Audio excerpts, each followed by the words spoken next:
Hi everybody. It's Thursday, of course. The Financial Thing stream is back with myself and trusted companion down there, Holly. You can barely see her, but she's down there. I hope you're having a great week. Whatever you're up to this week. It's been a busy week here. Yeah, what have we been doing? I don't know. Just taxes and all kinds of stuff, but nothing too much fun. But anyway, what are we going to talk about today? We're going to talk about, of course, peer-to-peer lending, and a little bit of housekeeping things too. So today we were supposed to have Narinder, CEO of Cufflink, of course. Narinder is not here today, and I'll tell you why. Because yours truly made a mistake, and I forgot to send that little calendar invite that in the business world it's customary to send out. It's a little Google Calendar invite, and I totally forgot to do that because I just rarely ever do it. But people who are far busier than me need those calendar invites to keep themselves organized, and I did not do it. So but fear not, because we have rescheduled for November 30th, Thursday, November 30th, 7:30 p.m. Narinder has accepted the invitation. I saw it in my email yesterday, so he'll be here. CEO of Cufflink, of course, which reminds me of Cufflink, advertiser of the Financial Thing live stream and of the Harley Cam, as she is having a restful time today. But you can earn, of course, up to 9.83% gross per annum interest, way over 250 million pounds. I think now we're talking about 290, just under 300 million pounds of property-backed UK investments made since 2016. Zero investor losses to date. Your capital is at risk. Please don't invest unless you're prepared to lose money. This interest rate can change as interest rates change. Of course, you know that. You can sign up at join.cufflink.com/financial-thing or click the link in the description below. If you don't have a Cufflink account, you can get one for free. So, also, November 16th, which is next Thursday, I think. 6, 7, 8. Is it? No, 2 weeks from now. Is it? No. If I got the right date. I think maybe I got the wrong date. Hold on. Let me just double check. Yeah, 16th. 9 plus 7 is 16. We're going to have George Huntley here from the Money Platform. So I know some of you are investors through the Money Platform loans. He will be here. We'll be discussing all things peer-to-peer lending and what's going on with the Money Platform. There you go. They do more short-term lending for up to 12 weeks. And you can score some pretty good interest rates over there. So George will be here next Thursday. It's all confirmed. Calendar invites have been sent. So we got those two guests. And for those who are wondering, yes, I have reached out to Mr. Stuart Law a couple of times. You can see my text here on LinkedIn, inviting him to come on the live stream to tell us what's going on with Assets Capital, but Stuart is not responding yet. I'll keep on trying. Stuart, if you do get to watch the stream, which I know sometimes you do, please come on. It is not a invitation to roast you or to drag you through the mud. We just like to kind of get some inside information about what's going on over there at Assets Capital and what investors can expect to happen in the future. So I promise I will keep trying to get Stuart on. Obviously, that's really up to him at the end of the day. Maybe he'll send somebody else from Assets to come talk to us. But I do try. Anyway, let's hang on just one sec. Let me pull up my screen here. Quick hi to everybody in the stream. If you could hit that thumbs up, be greatly appreciated. It only takes a second, helps the stream out a lot. Hit that subscribe button too. Hello from the cloudy Cayman Islands. Not bad, but it's pretty warm down here. By the way, it's 12 28 degrees today in Orlando. It's very warm and muggy. I think we're going to have a high of 31 this week, which is crazy for November. Colin Perry is here in the Peak District. Peter Vince, of course, in Leatherhead. Mark Mason, hi. Good evening to you in Surrey. Paul New in Stockport. Paul Bagworth in Kenilworth. Albert Adams from Hagley. And John Day is here. Welcome, everybody, and anybody else who's watching. And to you in the future, to you future peer-to-peer lenders out there, or investors. Welcome. So, it's kind of a quiet news week. There's a few things that I wanted to talk about. And I was going into the history of peer-to-peer lending, and I pulled up an article from 2013, which is really weird. I'm going to show that to you. It's pretty interesting to be able to go back and look at old school articles from 10 years ago and see where we were then and where we are now. I'll also show you the Trading 212 portfolio and maybe an idea that I have for investing some of that money that's in there into a different side of things. So don't forget, 30th, Cufflink, here we go. We'll be here. Look at that nifty little graphic that they have moving around. November 30th, Narinda, CEO of Cufflink, and November 16th, George Huntley from the Money Platform will be here live. So bring your questions. I wanted to show you this funding secure loan that I had the pleasure of investing in many, many moons ago. As Funding Secure continues to try to wrap up the administration on their loans, which seems to be taking forever. This was a loan that a facility of £1.5 million had been lent on this facility, and obviously the loan did not go well for the borrower, who ended up filing, I believe, a bankruptcy. You can see here from the loan updates, which really go back all the way to 2018. So we're talking 6 years. And it's funny, we talked about companies going into receivership and peer-to-peer lending and how long something like that might drag on for. And somebody told me that they thought an average of about 7 years, which at the time I thought was long, but this is exactly what's going on with some of these funding secure loans. What was very interesting about this loan is how much they had as a valuation on this, and how much they managed to actually retrieve back. So it says in here, and this is just the notes again, I have really no insider information. There's probably other people on the stream that know more about this than I do.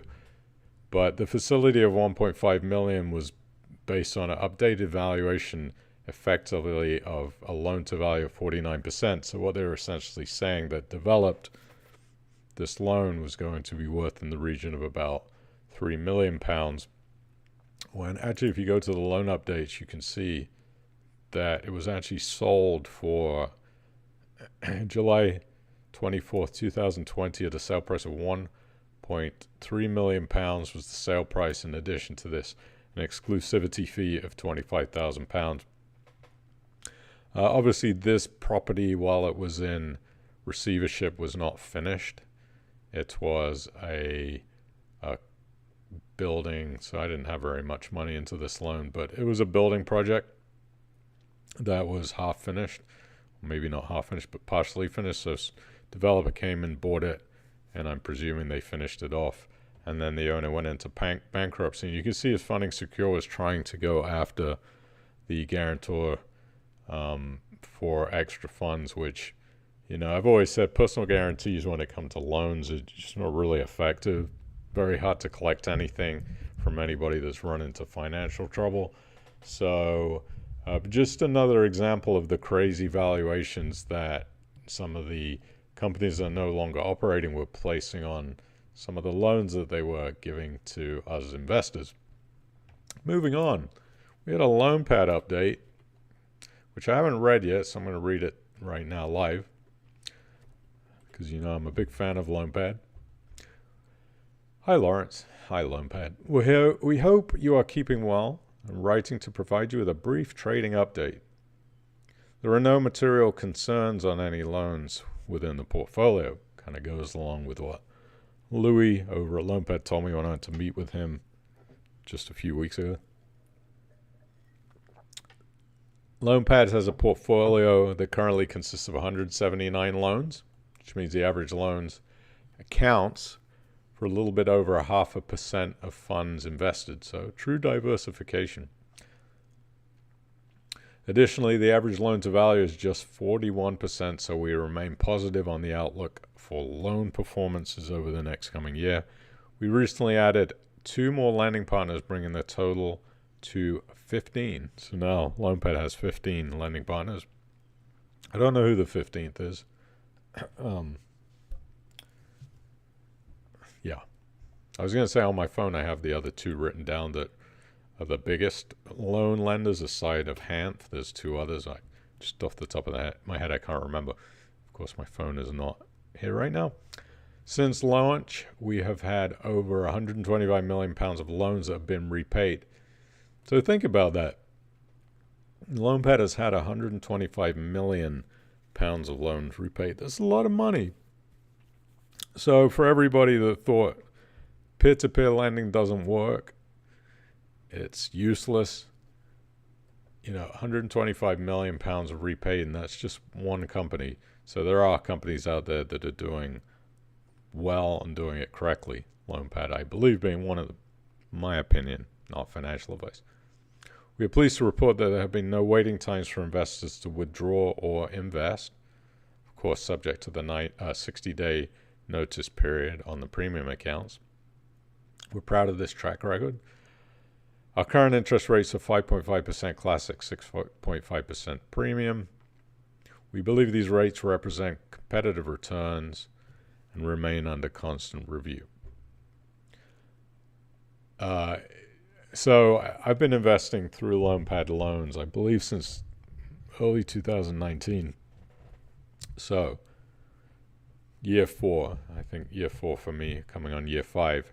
And what I've really been impressed with is just this liquidity that the platform offers, that those withdrawal times, especially for the classic account, have not changed at all since 2019 on launch. Of course, that's no guarantee, but considering that Lonepad operated through the pandemic and continue to offer that liquidity, it's pretty impressive. So a good update from them. We also got an update from LendingWorks. It's a pretty big update. It's from Nick Harding. I think it was one of the founders or the founder of LendingWorks. They are making some changes to terms and conditions. And they're going to update us on the progress of the wind down of the peer-to-peer investment product. They have taken, obviously, the difficult decision to close the peer-to-peer investment product, and they've decided to focus on other things since being taken over by Fluoro.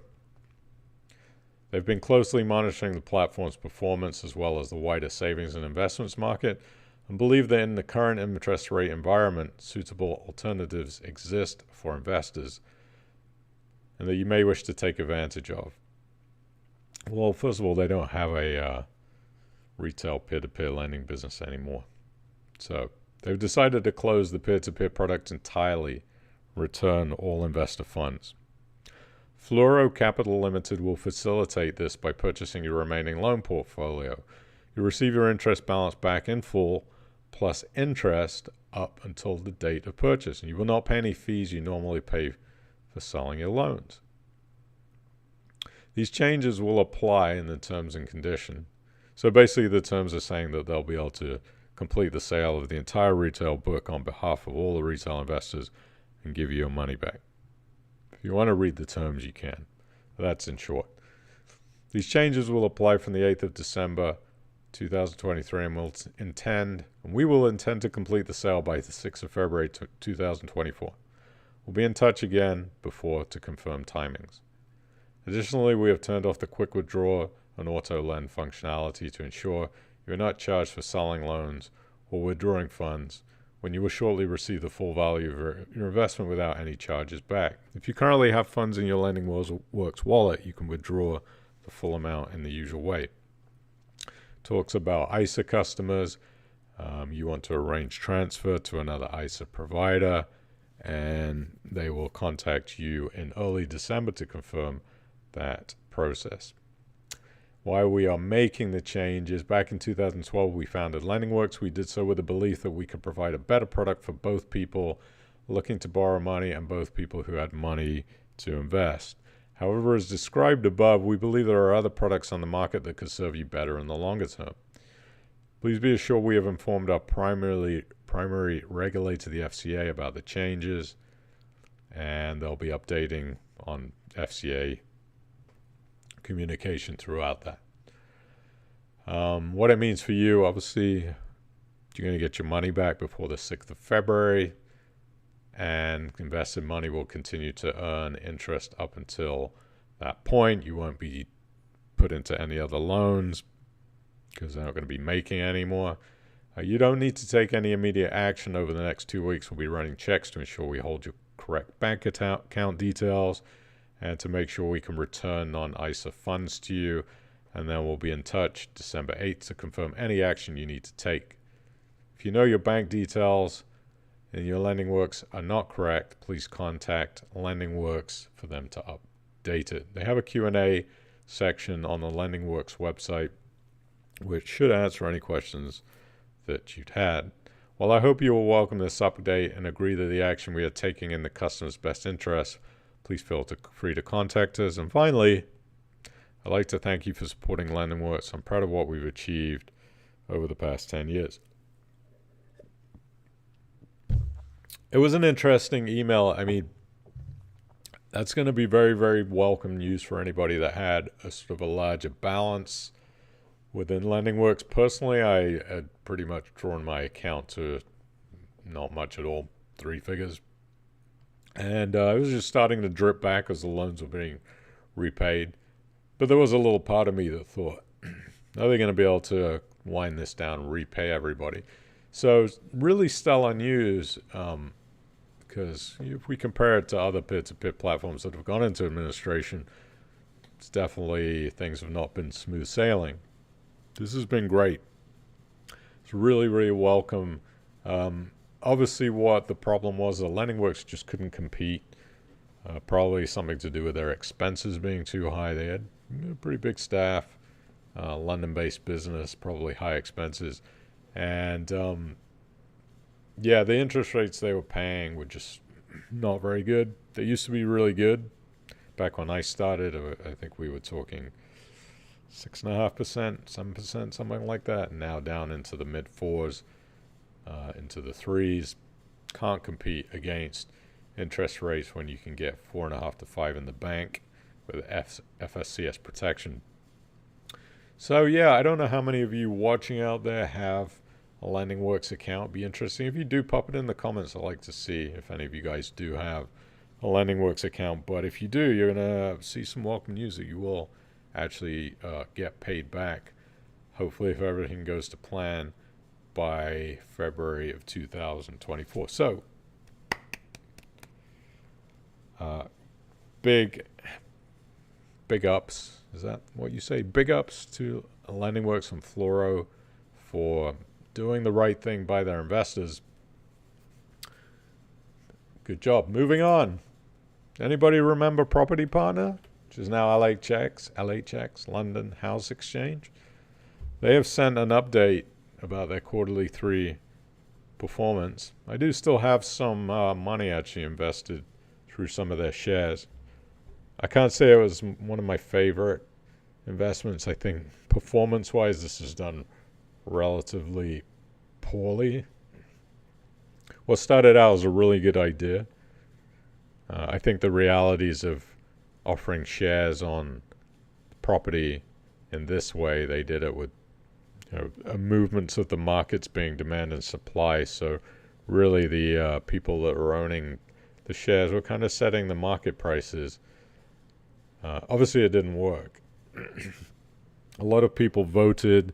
After 5 years, these houses or apartment buildings would come up for a vote, stay, as in keep them in possession of LHX and Property Partner, or sell them. And from what I'm seeing as being an investor myself is most people are opting for sale of the properties because they want to get out of the investment. Some of the share prices on the exchange are far lower than original prices, so that's never a good thing. And a lot of people, when they were kind of sold on this investment, were thinking, oh, I'm going to get paid a dividend like a rent. And what they just didn't bank on was the price of these shares just moving up and down like a share on the stock market would. So liquidity seemed like, well, there's a lot of liquidity on the platform and there used to be. Problem is, in order to get out of the shares, sometimes you're going to have to sell your shares for a lot less than what you paid for them, which is not really ideal.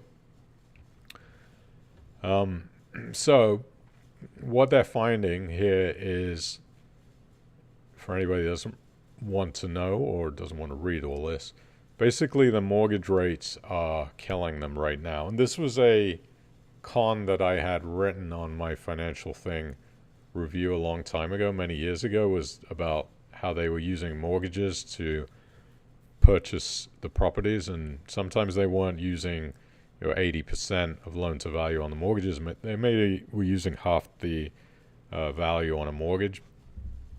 But I was always worried that this would come home to roost for Property Partner, and this is pretty much what happened. You could say inflation is high. Right here, they note this: the significant increases in the cost of borrowing and the impact this has on housing is placing downward pressure on house prices, and this is being reflected in the market data. So because Property Partner obviously have mortgages, it's creating a lot of unsustainability with their portfolio, because if you're borrowing at 8 or 9% and you're only making 4% on dividend rent, obviously you have a big shortfall and somebody has to come out of pocket to make that shortfall and make those mortgage payments, right? Right now, you can see Property Partner has 269 properties let, which has come down from 339 in the 31st of 2023. So what's happening is the properties are coming up for vote and people are deciding whether they want to sell them or not. The ones that are decided to be sold are often getting vacated. You can see here, for sale vacant. Look how this number has risen from 52 up to 79. They have 53 properties under offer, so they have 26 for sale out of 408 total units, and they've sold 120. So what they're doing is selling the properties and repaying back investors' shares. On a positive note, contracted rent across 269 tenanted residential units grew by 8.6% in the 12 months to the end of 2023. They've completed 18 residential unit sales in quarter 3 2023, amounting to $3.84 million in property value. Here it talks about the mortgage debt. As it stands, the average interest rates on our mortgage portfolio remains at 8.2%, which is unaffordable for the majority of residential properties. The cost of servicing the mortgage debt erodes rental income. And this is the primary reason for dividend suspension across the portfolio. So a lot of people who've owned these shares have not been getting a dividend for a really, really long time. Property Partner is continuing to pay down mortgage debt wherever possible, predominantly through unit sales, and $2.8 million of mortgage finance was repaid during the last quarter. The total portfolio mortgage loan to value reduced to 45.4% from 46.3% in June. And right now, one property will restart paying dividends at 2.5% per annum. The average net yield on the 8 properties distributing dividends is 4.25%. So out of all those properties that are in the portfolio, only 8 of them are paying dividends. So not good, obviously, if you're an investor and you've not been getting any dividends for a really long time. The future of this, unfortunately for LHX, I think is probably they'll just end up selling anything, and who knows whether they pivot into a different business. Unfortunately, every peer-to-peer company that tried this sort of investing strategy and structure just didn't work. I think one of the biggest issues is just the management of such a big portfolio when you don't have a huge staff. Can you imagine 408 units being managed? Are you going to need some people to take care of that, and just the accounting for the rents and rent collections and things like that are going to become extremely resource heavy. And when I actually met with the property partner CEO, I don't know, it was probably 4 years ago, he did mention this to me and said, managing, I said, well, what was one thing that you learned about the business that you wish you'd known when it first started? And that's the intense management that it would take to take 408 or close to 500 units, and how many manpower hours and things. Somebody's got to be there to take care of the issues that happens with a portfolio like that. Let's move on. This is an article from 2013 that I came across. It's really funny to go back. This is a Forbes article. This is April 23rd, 2013. The top 10 peer-to-peer lenders crowdfunding in Europe. Of course, UK part of Europe back then. Okay, this is David Drake, who is an American fellow with a very blurry picture. And they have a top 10. It's really interesting to go through and see where these companies are right now. So number one, of course, Zopa. Zopa. A couple of interesting articles too about Zopa's journey into becoming a bank. I'm not going to go through all this, but there's a really good article on computerweekly.com if you want to read an interview about Zopa. But basically they said it was just an unsustainable business model that they felt they couldn't continue on with, and here it is. This was Mr. Janardana, who was representing Zopa. He's the CEO from 2016, I think, forward. He said, "We did not feel the business could stale. Definitely could stale. We did not feel that the Zopa could scale and achieve some compelling economics in the long run." He said closing the peer-to-peer lending business of Zopa, which shut in 2021, was a very hard and emotional decision. We were emotionally attached. We thought it delivered great results for us and our customers. Of course, they went into the banking sector, and the rest is history. If we go number two, RateSetter. Of course, they wound down their retail peer-to-peer lending site and repaid everybody, as did Zopa. Then we got Funding Circle, love them or hate them, another company that has closed its retail peer-to-peer lending arm. Then we got Orcs Money. I never heard of them, but they were based in Germany. I went to their website, which is in German, Alles klar, and it looks like they're still operating. Whether they're in peer-to-peer lending, I don't really know. Fortunately, I don't speak German. Then we have Eisenbanker, which is iBanker.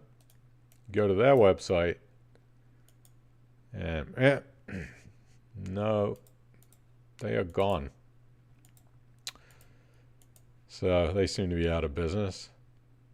Pret de Union, based in northern France. That one is gone. Another one that did not make it. Then we got Thin Cats. Still going, even though they've had some administration situations going on with some parts of their business. So Thin Cats is still around. Smartica. This was Italian. Never heard of them. Page not found.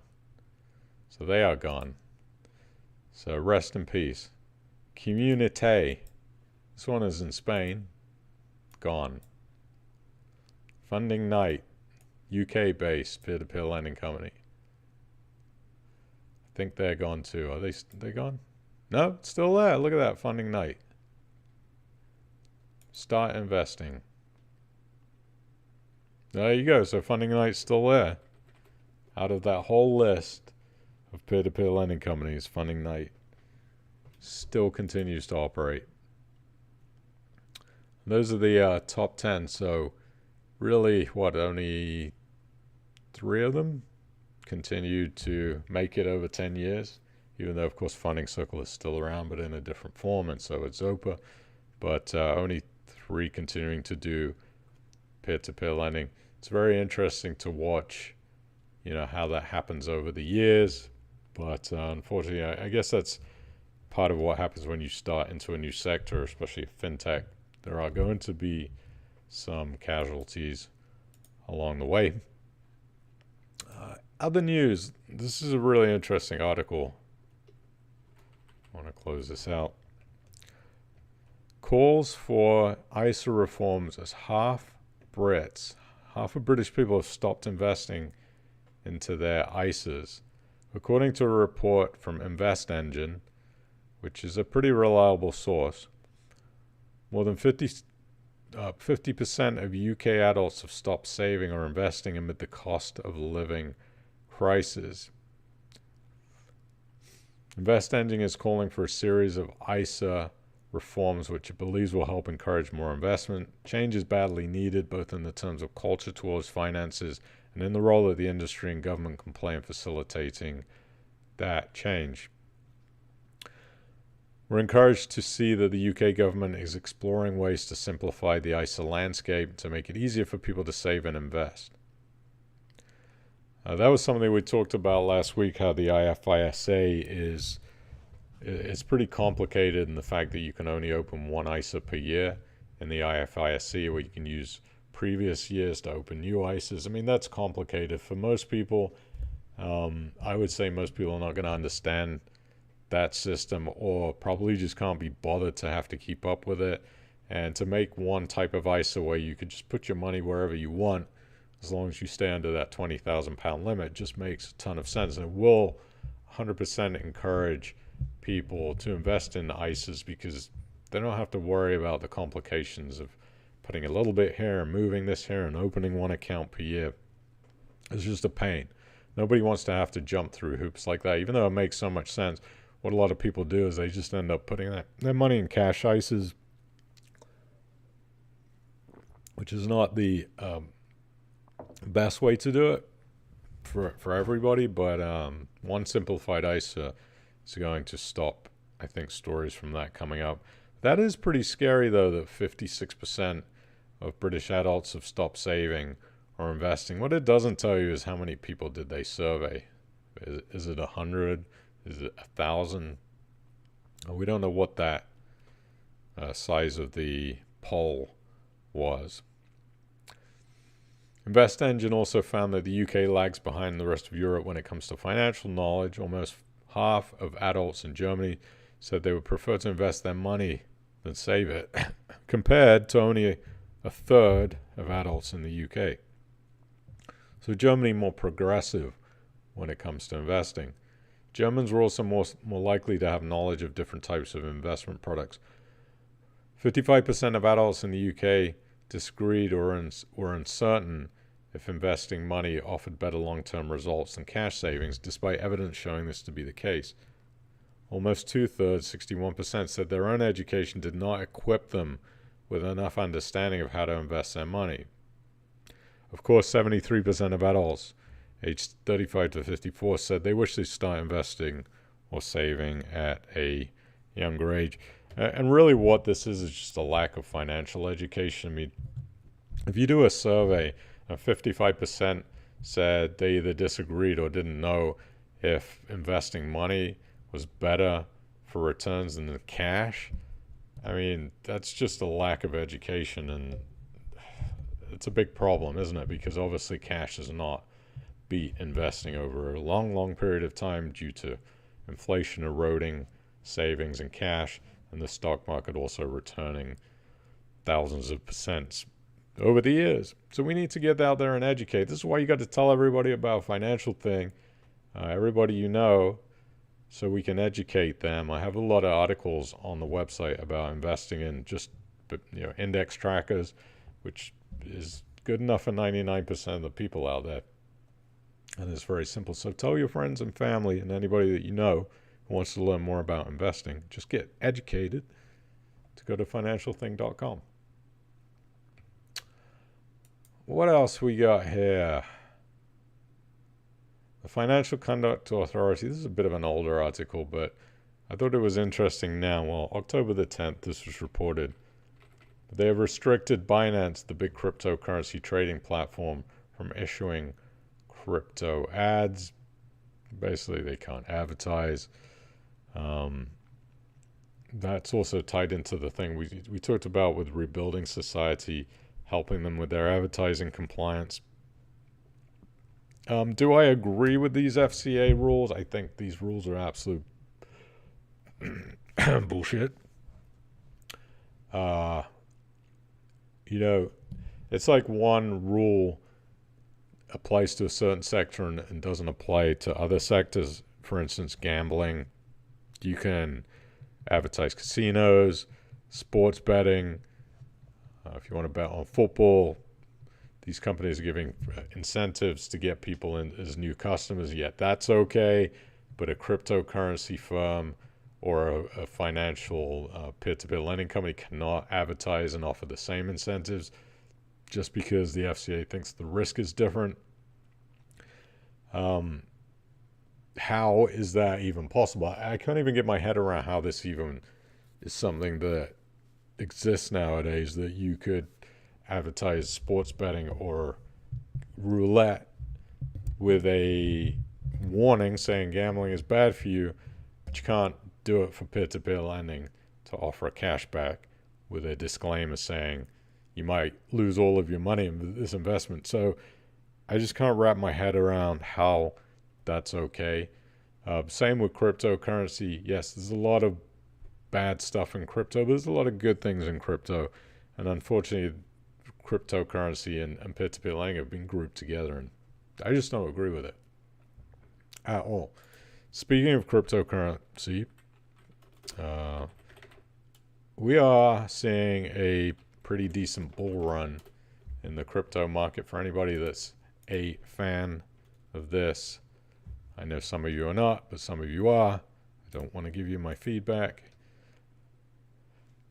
Bitcoin has made a run down from its 16,000 low point here now up to 36,000. So a $20,000 run. Bitcoin is not dead. It is continuing. I think we will see a continued bull run of Bitcoin. This is kind of what Bitcoin does. It's just the way it's been, up and down, up and down, up and down. It's what it does, the nature of the investment. And I do think this is going to continue on. As things also, ETFs are going to get introduced by companies like BlackRock. It's just a matter of time. Once BlackRock's ETF gets approved, I think you're just going to see Bitcoin shoot through the roof. I don't know what that price will be.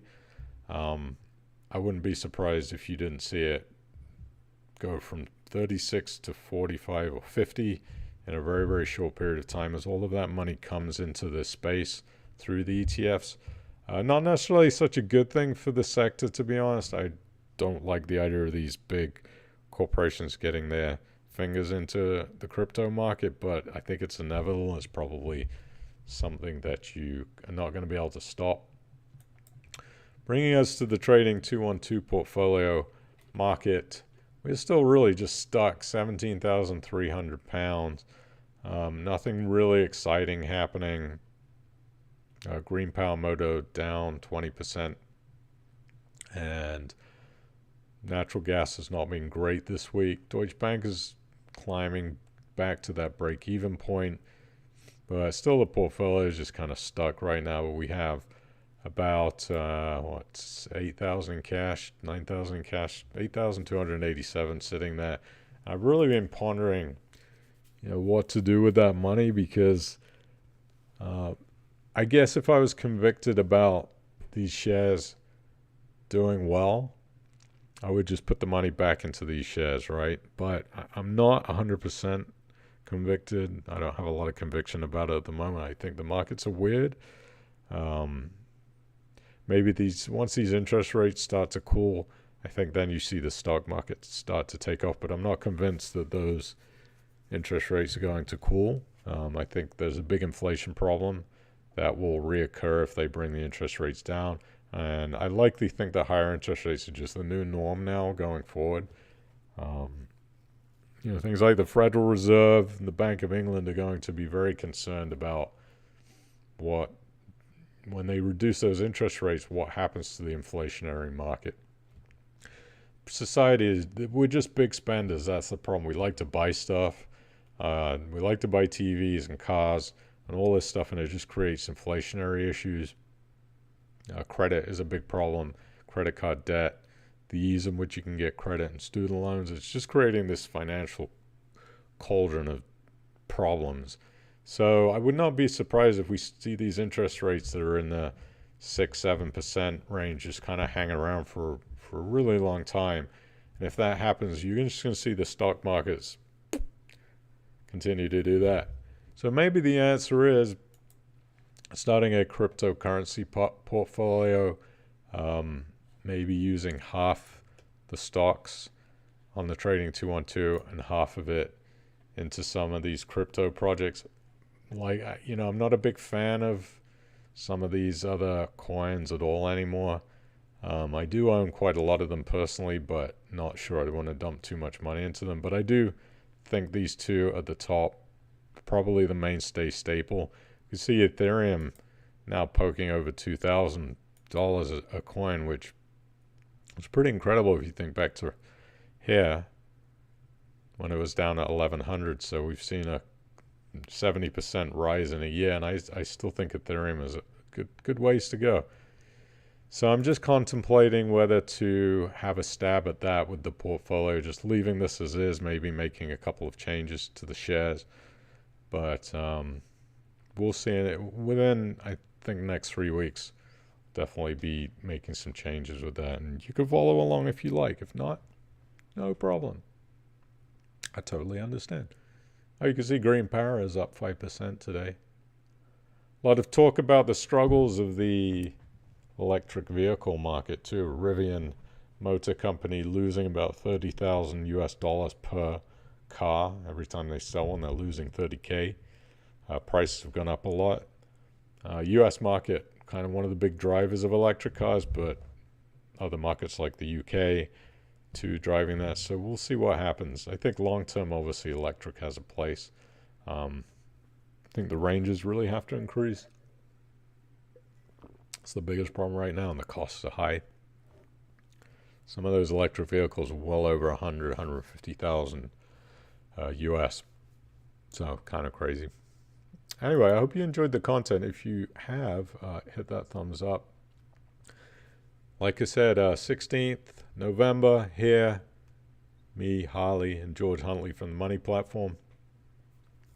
And November 30th, all being well, Narinda Couture from Cufflink. We're going to talk about that decision of Cufflink's to raise the minimum bid on a loan to £500, which that's tricky for a lot of people. They don't want to put £500 into one single loan. So yeah, we'll have him here. So come join us. Let's take a look at some of your comments, and then I'm going to get out of here. Paul New says he's really pissed. Really pissed. Really pissed. Really pissed with the assets capital. So slow getting money, no options to sell loans. One of my bad investments. I agree. I'm right there with you. I hope they'll do the right thing and make it right. Vest 22, hi from the hospital, due to have an operation in the morning. We very much wish you the best, Investor 24. I'm glad you are here. Hope you have a speedy recovery, whatever it is you're having an operation for. Hopefully it's not too bad. It's nothing serious.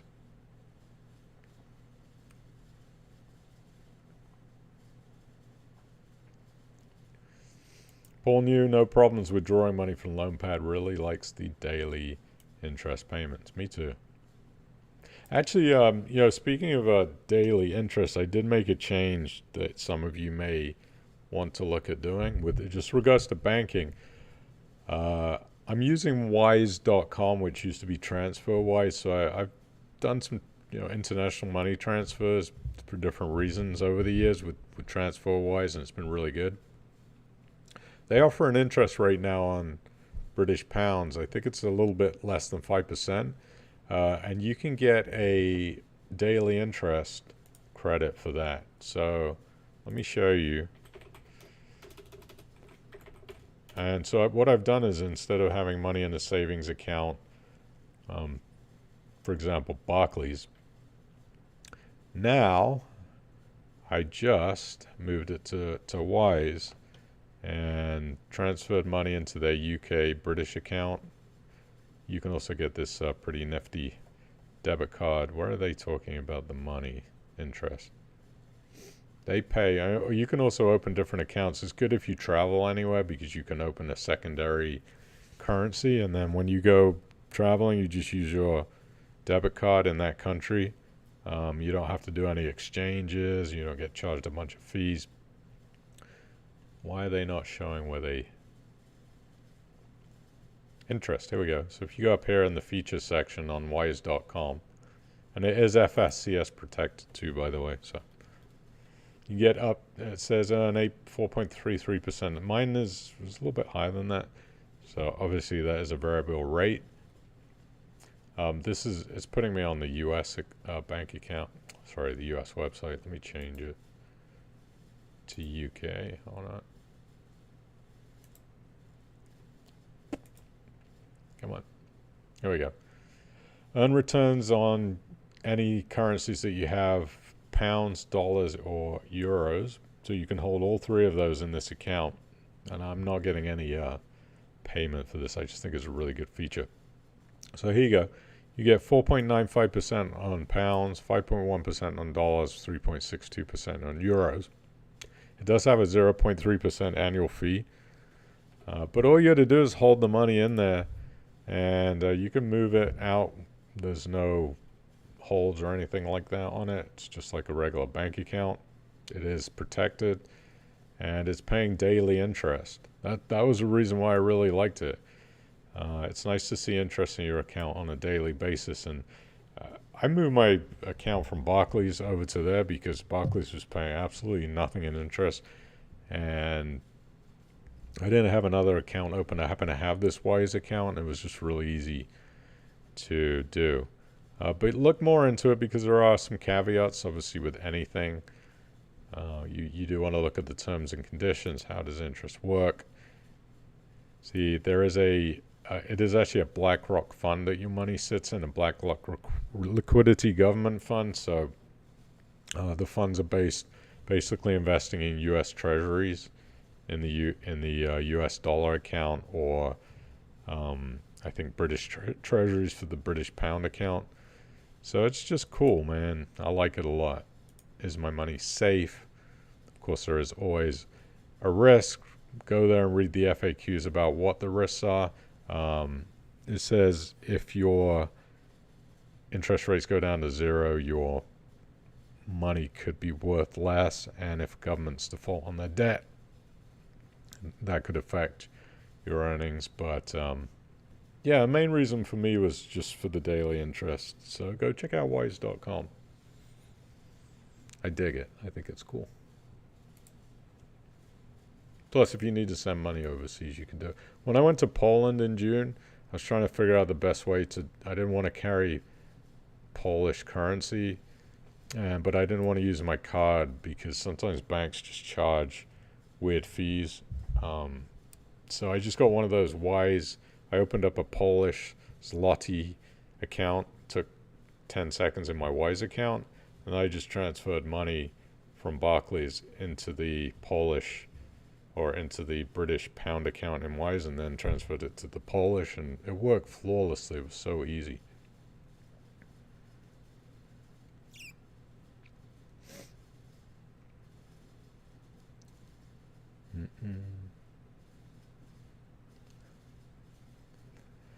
Peugeot is going to launch a new EV in the UK for £20,000. Let's hope other manufacturers follow suit.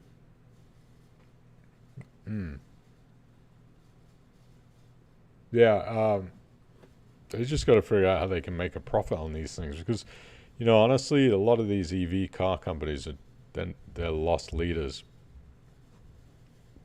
So every time they make a car, they're losing money on them. I do like electric vehicles. I think they're cool. I think the tech's cool.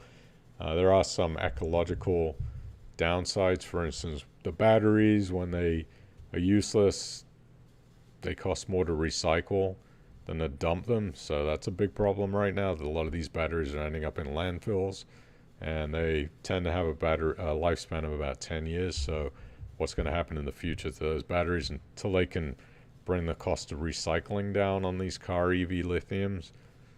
It's a problem. Anyway.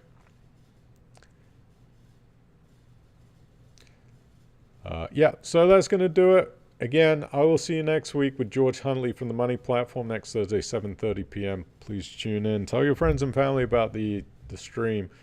Go like and subscribe. And that's all I got for you. You guys have a great weekend. Thank you so much for joining. It's been a real pleasure. I will speak to you soon. See you next Thursday. Take care. Bye.